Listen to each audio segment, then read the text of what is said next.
On est dans une librairie, donc vous devriez vous sentir à l'aise, et Très pourtant bien. vous êtes dans un théâtre, et ça c'est vous qui l'avez choisi. Oui, alors je vais évoquer un peu le théâtre depuis mon enfance.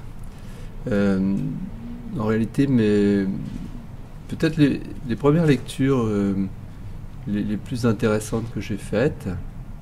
Alors, était-ce des lectures ou est-ce que j'ai vu les pièces? Enfin, très jeune, j'ai entendu parler du théâtre de Ionesco. Mes parents m'ont...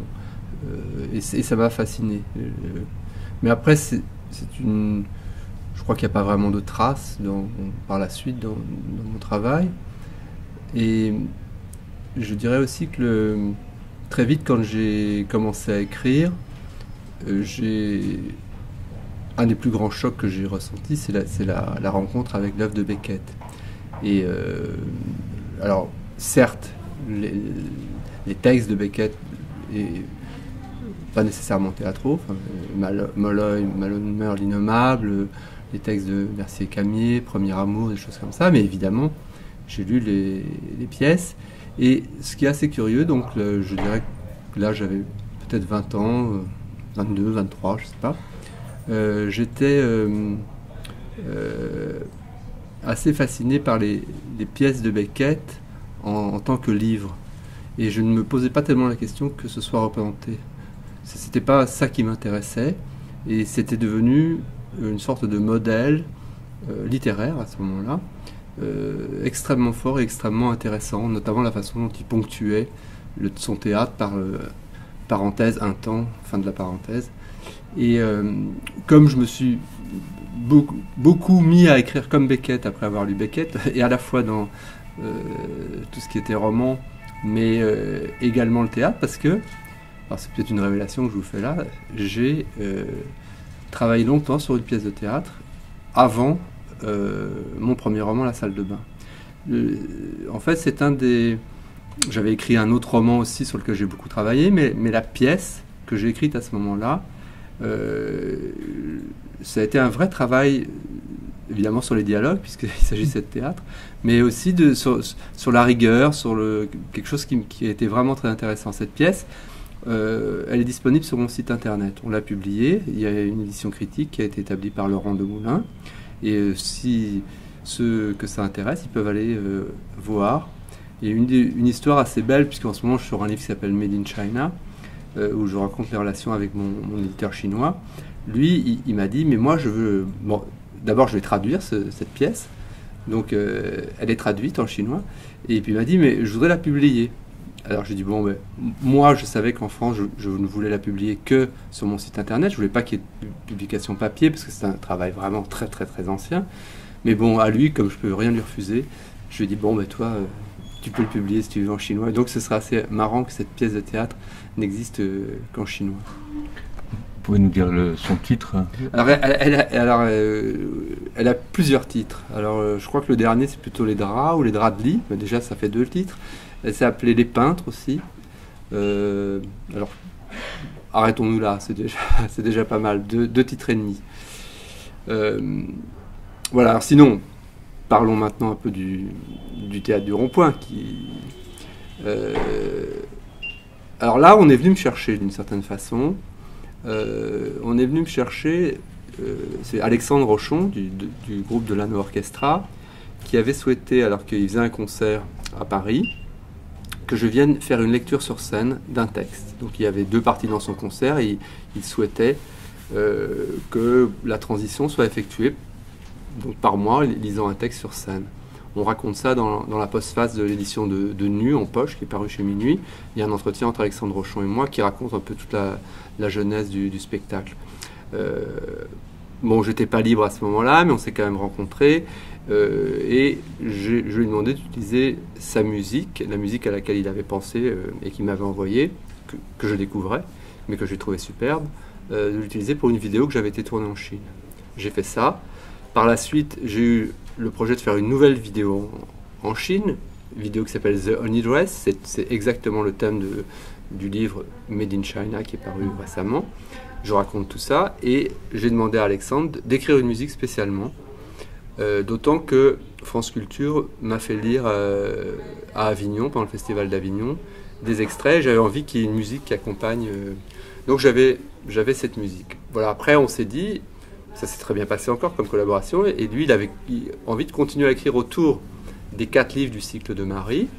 Donc c'est ça l'origine du titre énigmatique du spectacle M pour Marie-Madeleine Marguerite de Montalte, qui est l'héroïne des 4 romans du cycle éponyme. 4 romans, Faire l'amour, Fuir, La vérité sur Marie et Nu. En fait, donc lui, il avait envie d'écrire de la musique, et moi, je lui ai dit, mais moi, j'ai un corpus, je dirais, de vidéos que j'ai tournées en Chine, de certaines scènes emblématiques du cycle de Marie. Et en plus, j'avais fait une autre vidéo, en collaboration avec Pascal Auger, qui était la lecture intégrale du roman Faire l'amour, dans les lieux même qui m'avaient inspiré, au Japon. Donc on avait une matière énorme de vidéos. Les autres, c'était des vidéos que j'avais réalisées tout seul. Et encore une autre que j'avais co-réalisée avec Ange Leccia, l'artiste plasticien. Donc on avait ce corpus immense de vidéos, lui les musiques, et on s'est dit on a envie de faire un spectacle. Ce qui manquait, c'était un peu la personne qui allait organiser ça. Et Alexandre, il est de Clermont-Ferrand. Il connaissait Jean-Marc Grangier, le directeur de la Comédie du Clermont-Ferrand, on a déjeuné ensemble, il a dit ok, je le fais. Et à la fin du déjeuner, après avoir parlé, il m'a dit, vous savez, on se connaît d'une vie antérieure. Vous vous souvenez que vous aviez écrit une pièce de théâtre je dis oui, Les Peintres ou Les Draps de lit. Et il avait été question qu'il la monte lui-même, donc il y a 35 ans. Bon, ouais, c'était un épisode un peu oublié, mais c'est assez marrant que finalement le théâtre rejoigne le théâtre. Et donc vous l'avez faite, vous l'avez déjà joué. Alors MMMM a été créé l'année dernière à Clermont-Ferrand, donc c'est là qu'on l'a travaillé, qu'on l'a répété, qu'on l'a créé. Ensuite, on a fait une petite tournée l'année dernière, de 4 ou 5 villes. On a joué à l'Odéon à Paris, on a joué à Orléans, on a joué à Liège. Et donc cette année, on l'a repris. À l'heure d'aujourd'hui, la reprise est commencée, puisque hier, on l'a repris à Clermont-Ferrand. Et demain, nous le jouons 2 soirs au Théâtre du Rond-Point. Donc en fait, c'est chaque fois à Paris des salles très prestigieuses. Et c'est une façon pour moi... je veux dire, c'est assez émouvant finalement, tout ce travail, la relation humaine avec Alexandre Rochon et le Delaunay Orchestra est très forte. C'est une très belle expérience. Quand j'interviens pas tout de suite, il y a une vingtaine de minutes où je suis plutôt dans les coulisses, et je regarde le spectacle, je les regarde évoluer, j'entends mon texte, je vois les images, c'est très émouvant pour moi. Et alors après, en effet, il y a ce moment un peu comme un saut dans le vide où je vais sur scène, ce que je n'ai pas l'habitude de faire, c'est pas mon métier, et donc c'est vrai qu'il y a toujours un peu une sorte de risque comme ça, de danger qu'on frôle comme un précipice. Et bon, mais jusqu'à présent, je ne suis pas tombé dans le vide. Ça peut arriver, c'est vrai.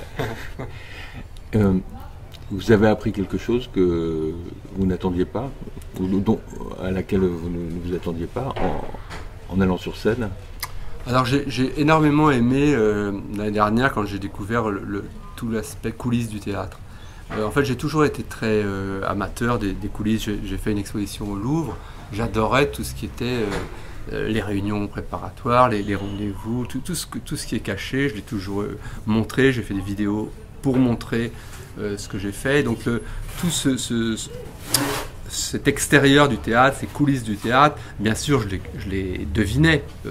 J'ai fait du cinéma, j'ai fait des expositions, j'ai vu des films, je sais, mais je dirais qu'il y a là quelque chose du coup de sensible qui me plaisait. C'est-à-dire que j'adorais faire les essais de micro, l'attente en coulisses, la loge, rien que le costume, on n'avait pas des costumes avec des plumes, enfin quand même notre costume et nos chaussettes, tout ça. J'adore cette atmosphère, le moment qui précède, tous les rituels. Quand on nous dit le public arrive, entrée du public une demi-heure, ou enfin, ce petit compte à rebours, tout ça, les gens qui nous font rentrer, tout ça, j'adore ça. C'est vraiment quelque chose qui est... Bon, c'est ce goût des coulisses. Après, la scène proprement dite, l'expérience d'être sur scène, c'est très exaltant, mais je suis pas sûr que j'ai envie de poursuivre. Donc je suis très heureux parce que aussi c'était une découverte. L'année dernière, justement, j'ai dit aux musiciens avant la première, c'est ma première. C'est ma première, et bon, j'en ai quand même vu d'autres. Mais de pouvoir découvrir quelque chose comme ça, d'aussi intense, c'est vrai que c'était très, très beau, très fort pour moi.